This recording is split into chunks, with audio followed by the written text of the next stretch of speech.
À la suite du communiqué de presse de la Ligue de football professionnel du Cameroun, informant la presse d'un partenariat entre la Ligue et l'équipementier italien Garman, nous prenons l'avis du manager de Coton Sport.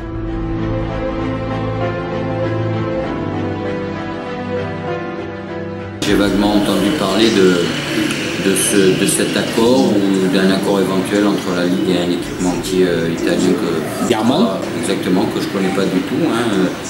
Je ne sais pas s'il peut avoir des conséquences, je ne connais pas encore les mesures qui seront prises si un tel accord avait eu lieu. Je crois que pour l'instant, nous, cette année, Réan nous accompagne depuis pas mal d'années. En tout cas, on devrait continuer avec eux. Le vendredi 6 mars, la Ligue officialise son partenariat avec Garman. Au devant de la scène, on y trouve le général Semengue, Roger Mila, Joseph Orona et Luigi Stroppa, le DC de Garman. Nous décidons de nous intéresser de plus près à cet équipementier.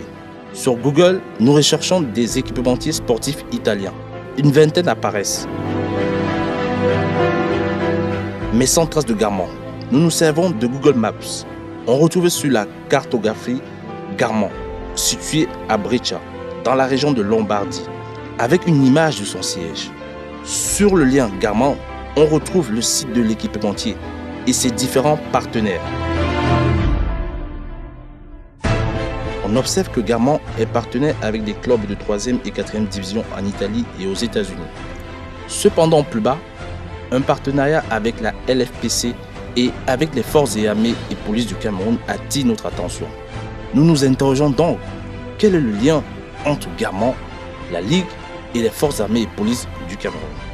Face à tout cela, nous décidons de nous intéresser de fait à l'ancien partenariat de la Ligue avec MTN et la FECAFOOT.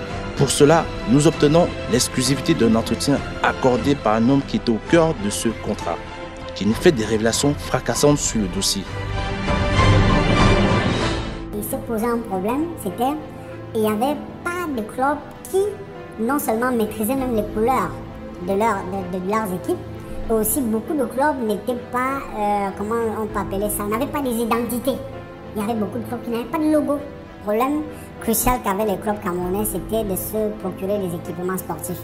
Donc MTN, je crois, mettait à peu près plus de 60 millions pour fournir des équipements aux clubs de Ligue 1 et de Ligue 2.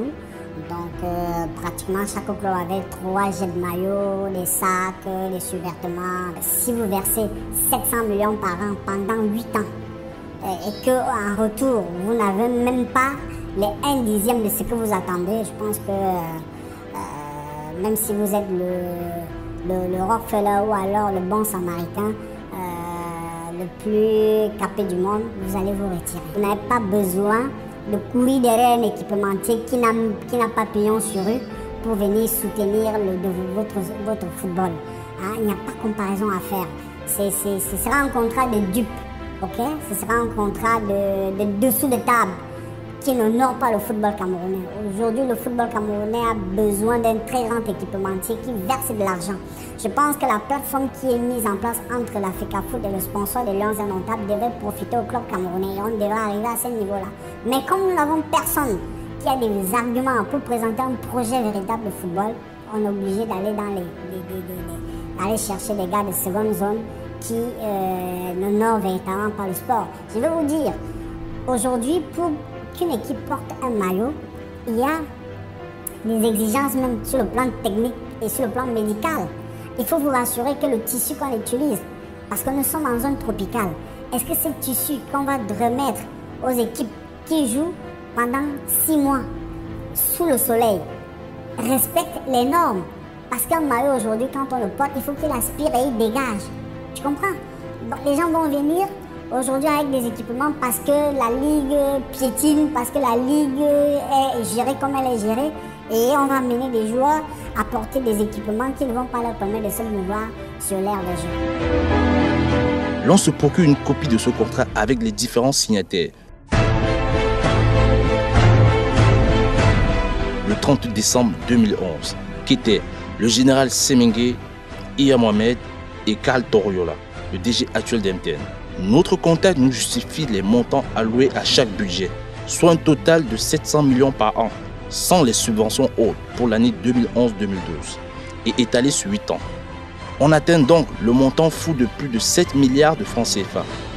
Et ainsi donc, face au cahier de charges de la Ligue qui n'était quasi jamais respecté, MTN décide de suspendre le contrat. Une autre source interne nous informe que Carl Toriola aurait eu vent de cette rumeur accentuée de rétrocommission au sein de l'ex-service marketing de la compagnie de téléphonie. Et tout cela aurait constitué des raisons supplémentaires de suspendre le partenariat.